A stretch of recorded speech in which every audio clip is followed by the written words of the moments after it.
The matchup between Hillary Clinton and Donald Trump is the wackiest U.S. race of our lifetimes. It isn't helping the economy. Development was at that point off to allow the begin in 2016. Specialists anticipated a late spring bounce back. However, in this way, decision concerns are developing and the monetary gauges are slacking. Ultimately, what will determine whether we have a recession next year is the comfort level Americans have with who occupies the White House in 2017, says Bernard Baumol, chief global economist at the Economic Outlook Group. Right now, that comfort level is low. Most voters don't like Clinton or Trump, according to unfavorability ratings in the polls. In corporate America, there's alarm at how tight the race is now. Many believe Clinton would be better for the economy than Trump, but even with Clinton, CEOs have concerns about how friendly she will be toward businesses.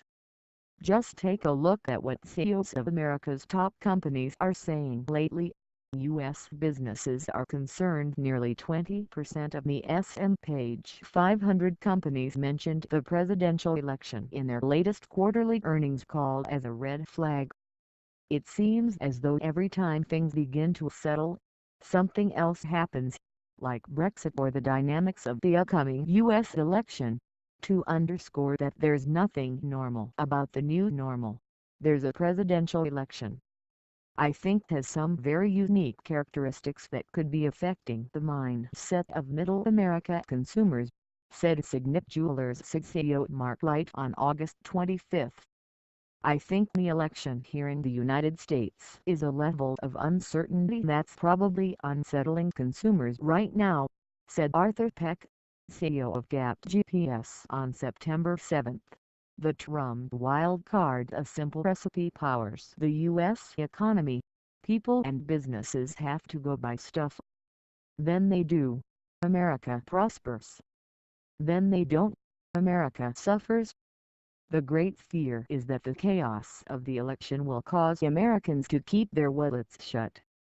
It's already happening among CEOs.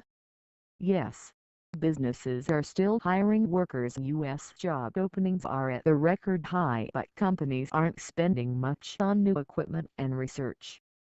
This isn't a totally new phenomenon. Research shows a slowdown in so-called capital expenditures is common in election years. But Trump is a wild card that's arguably making businesses even more cautious. A candidate like Donald Trump is the mother of all uncertainties, says Baumol. Businesses don't like to make huge investments in uncertain times. Growth was already slow in 2016. America's economy only grew 1% in the first half of the year, well below the historic average of over 3% and even below the not-so-great 2.4% rate of the past 2 years. A lot of that sluggish growth is blamed on companies holding back on big purchases because of the energy sector slump and Brexit. Now the U.S. election is on everyone's minds. The election, or the circus, that is being played out is certainly not helping the economy, says economist Ed Yardeni, president of Yardeni Research. In August, Clinton held a sizable lead. But Trump is the ultimate wild card. The usual models don't seem to fully capture the Trump effect. The race is now again neck and neck in key swing states. Will Americans keep spending? The question is whether the American shoppers are also getting spooked. Business spending is important, but individual spending makes up the bulk, nearly 70%, of the U.S. economy. So far this year, consumers have been the bright spot. Americans aren't spending quite as much as the lush pre-recession days, but they still shopping online and in some stores. Consumer confidence has rebounded to the highest levels since the crisis. But in August, retail sales came in far lower than expected. It could just be a blip, or the beginning of deeper concern moving from businesses to Main Street. Between now and the election, CEOs and consumers will scale back spending, especially if polls show the race is a tight one, predicts Baumol of the Economic Outlook Group. The bottom line is the U.S. and global economies were already in a mediocre state. The Trump v. Clinton election is only adding to the list of concerns.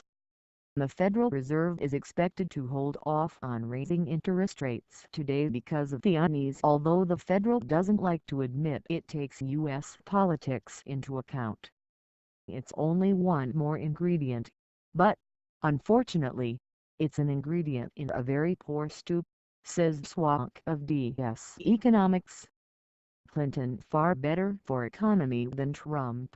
Economists think Hillary Clinton in the White House would be far better for U.S. businesses than Donald Trump. In fact, economists pick Libertarian candidate Garrett Johnson as their second choice, according to a new survey from the National Association for Business Economics of over 400 experts. Trump comes in third.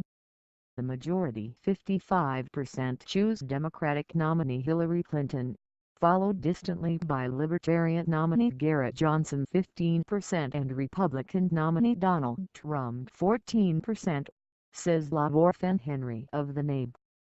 The remaining 15% said they don't know. The results are another sign of how Trump is struggling to connect with the business community despite touting his own record as a business titan. Trump's push to restrict trade and immigration are exactly the opposite of what most economists say the U.S. should be doing to boost growth. Trump promises to cut taxes for companies. He wants to reduce the corporate tax rate from 35% to 15%. It's a move that has typically played well with businesses. But this election, economists worry about the bigger picture. Immigration is a top issue for the business economist. 61% of the NABE survey respondents said the U.S. needs to allow more immigration, especially for workers with top skills.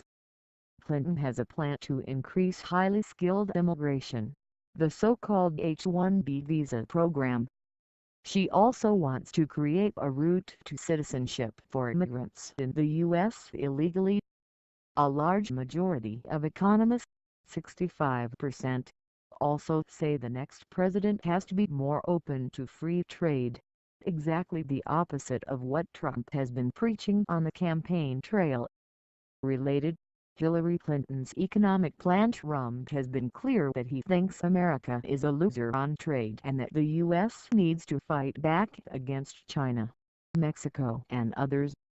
There are concerns that the hefty tariffs he wants to put on goods coming to the U.S. from China and Mexico would cause a trade war in addition to make a lot of products more expensive for Americans.